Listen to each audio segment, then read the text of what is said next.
नए धर्म आमतौर पर सामाजिक, सांस्कृतिक और आध्यात्मिक आवश्यकताओं की प्रतिक्रिया में उभरते हैं। बौद्ध धर्म और ब्राह्मणवाद दो विशिष्ट धार्मिक और दार्शनिक परंपराएं हैं जिनकी उत्पत्ति प्राचीन भारत में हुई थी।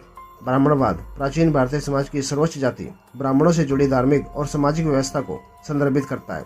बौद्ध धर्म जो प्राचीन भारत में उभरा ने हिंदू धर्म में जो कमियां मानी जाती थी उन्हें दूर करने का प्रयास किया। बौद्ध धर्म ने हमेशा ब्राह्मणवाद को चुनौती दी है और इन दोनों धर्मों के बीच संघर्ष का एक लंबा इतिहास रहा है। इसी क्रम में हम यह जानेंगे कि ब्राह्मण बौद्ध धर्म से इतना क्यों डरते हैं। ब्राह्मण मूलतः हिंदू जाति व्यवस्था का एक वर्ण है। विभिन्न धार्मिक ग्रंथों में ब्राह्मणों की अलग अलग व्याख्या की गई है। यास्क मुनि के अनुसार व्यक्ति जन्म से शूद्र होता है, संस्कार से वह द्विज बन जाता है, वेद पढ़ने से विप्र हो सकता है, परंतु जो ब्रह्म को जानता है वही ब्राह्मण कहलाने का सच्चा अधिकारी है। पतंजलि के अनुसार जिसके पास ज्ञान, तपस्या और ब्राह्मण ब्राह्मणी से जन्म ये तीन चीजें हैं वह सच्चा ब्राह्मण है। लेकिन जो ज्ञान और तपस्या से रहित है वह केवल जाति के लिए ही ब्राह्मण है, उसकी पूजा नहीं की जा सकती।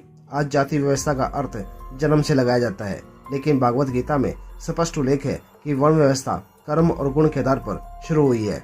वर्ण का निर्धारण गुण और कर्म के आधार पर नहीं बल्कि जन्म के आधार पर किया जाने लगा तो समाज में असमानता फैलने लगी। जन्म आधारित वर्ण व्यवस्था में न केवल समाज में ब्राह्मणों का वर्चस्व स्थापित हुआ बल्कि समाज में भेदभाव, छुआछूत, आडंबर और पाखंड का बोलबाला होने लगा।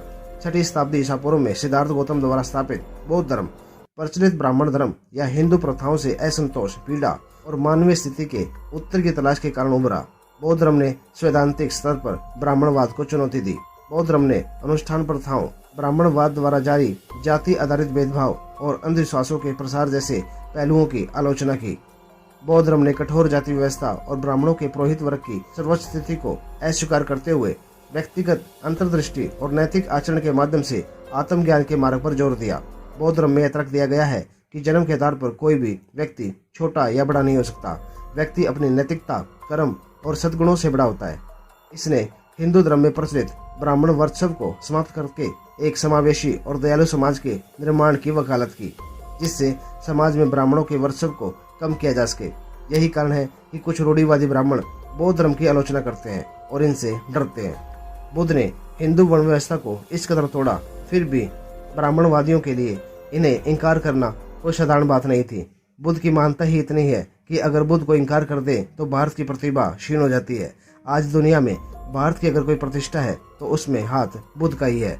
अगर सारा विश्व भारत को सम्मान की दृष्टि से देखता है तो केवल और केवल बुद्ध के कारण। आज भी भारतीय अपनी पहचान विश्व में बुद्ध और बुद्ध की धरती से कराते हैं। ताजा उदाहरण नरेंद्र मोदी का ही ले लें। विदेश जाकर अपने हर भाषण में बुद्ध का सहारा लेते हैं, क्योंकि राम, कृष्ण, विष्णु को बाहर के देशों में कोई जानता ही नहीं।